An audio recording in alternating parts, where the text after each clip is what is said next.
لوك جديد اعتمدت فيه على ايلاينر واللون الاسود والاي شادو المموه. يلا بينا نبدأ خطوة بخطوة. اول حاجة هستخدم 3 منتجات من براند نانسي بيوتي. اول حاجة هستخدمها واكس الحواجب، هي عندها منه الاسود والشفاف والبني. فعلا الواكس بتاعها خطير جدا وثابت جدا.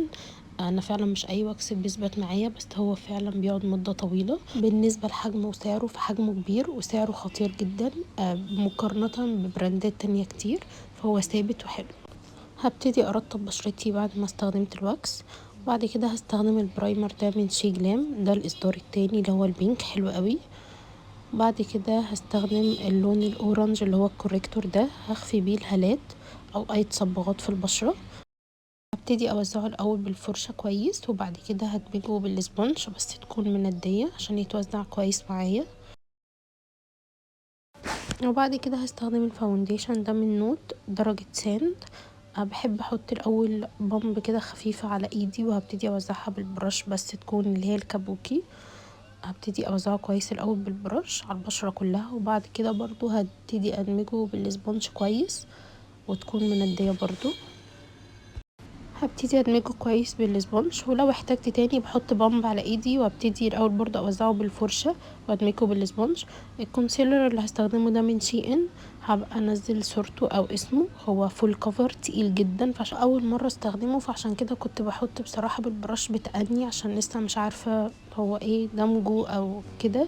فهو دمجه حلو قوي والتغطية بتاعته عالية جدا، فهو حلو قوي، بس هي درجته غامقة، فعشان كده خدت درجة من تارت درجة ساند، فتحت بيها تحت العين شوية. وهبتدي برضو ادمجه بالسبونج. طبعا تارت لازم ندمجه على طول لانه بينشف. واستخدمت الباليت دي من ميك اوفر 22، هستخدمها ككونتور. هبتدي ادمجه كويس واوزعه. الباليت دي حلوة جدا وخطيرة جدا وفعلا سهلة جدا في الدمج. الاول استخدمت الدرجة الغامقة، بعد كده حبيت افتح بالدرجة الفاتحة شوية، فحسيت ان الغامقة هتبقى احسن عشان احدد اكتر ملامح الوش، فاستخدمت اغمق درجة اللي هي بتاعة الكونتور، وابتدي احدد ملامح البشرة كويس. بعد كده استخدمت الدرجة دي ككونسيلر، هي درجة على بيج شوية. هبتدي برضو افتح وهبتدي ادمج الاول ببرش، وبعد كده هبتدي ادمج بالسبونج برضو عشان اشيل كل الزيادات. طبعا اهم حاجة في الكونتور والفاونديشن والحاجات دي هي الدمج، وطبعا اهم حاجة عشان تطلعي فينش حلو او بيست حلو للبشرة هو الدمج، لازم تدمجي كويس. وبعد كده استخدمت الكونسيلر ده من رويال بيوتي او ريال بيوتي. ده برضو درجة. ابتدي استخدم الدرجة الفاتحة دي، هبتدي انور بيها تحت العين والاماكن اللي انا عايزة انضف بيها من الكونتور، وهبتدي ادمجه كويس بالسبونج. وبعد كده هستخدم البلاشر ده او الهايلايتر ده، هو اتنين مع بعض، حسيت اللي هو اتنين مع بعض ده كنت جايباه من سيفورا، بس حلو قوي وبيدي جلوي حلو قوي للبشرة. واستخدمت اللوز باودر دي، هي لوز باودر كورية، انا كنت جايبة منها الثلاث درجات، كنت جايبة الشفافة والبينك واللي هي على بيج شوية، فاستخدمت اللي هي على بيج شوية. وهبتدي اخد الاول كمية بسيطة، هثبت الكونسيلر تحت العين او هثبت تحت العين، وهبتدي انضف بيها برضو. وبعد كده هاخد كمية كويسة هحطها لغاية لما ارسم الاي شادو. وهستخدم باليت الاي شادو دي من مورفي. هستخدم درجات على بني شوية، هاخد درجة بني كده اعمل بيها بيز للعين، وهبتدي ادمج كويس. بعد كده هستخدم برش اصغر، وهبتدي اخد درجة بني غامق شوية، هبتدي احطها في اخر العين كده، هعمل بيها سحبة للعين. واستخدمت الايلاينر ده من انجلوت، وبعد كده استخدمت اشادو اسود هثبت بيه او هموه بيه الايلاينر اللي انا عملته. بعد كده هبتدي اخد من درجات البني من الغامق للافتح، هبتدي ادمج على الايلاينر. واستخدمت رموش، واستخدم الكستار هرفع بيها الرموش. واستخدمت الماسكارا دي من ايسنس اللي هي البينك، هبتدي احطها فوق وفي الرموش السفلية تحت.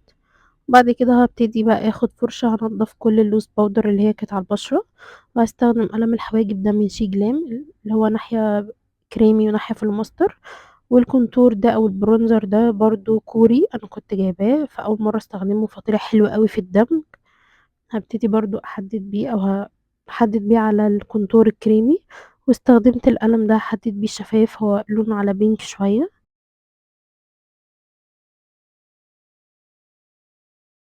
واستخدمت الليبستيك ده برضو، هو درجته على بينك فاتح شوية. فدرجته حلوة، عجبتني قوي مع الليب لاينر اللي انا عاملاه.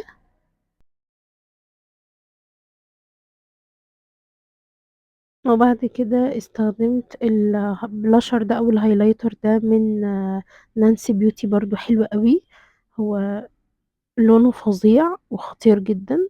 واستخدمت المثبت ده من جولدن روز، وهبتدي اوزعه. وبعد كده هستخدم الهايلايتر ده من نوت، هبتدي برضو اوزعه كويس، انا بحبه جدا. وبعد كده استخدمت الليب جلوس ده برضو من نانسي بيوتي، ده المنتج التالت اللي انا استخدمته. حلو جدا وخطير جدا، بعد ما حطيته على الليبستيك ادى كده شكل حلو قوي. بصوا كده، ده اللوك في الاخر، ويا رب يكون عجبكم. يا ريت تكتبوا لي رايكم، تقولوا لي اللوك اللي جاي عايزينه بدرجات ايه.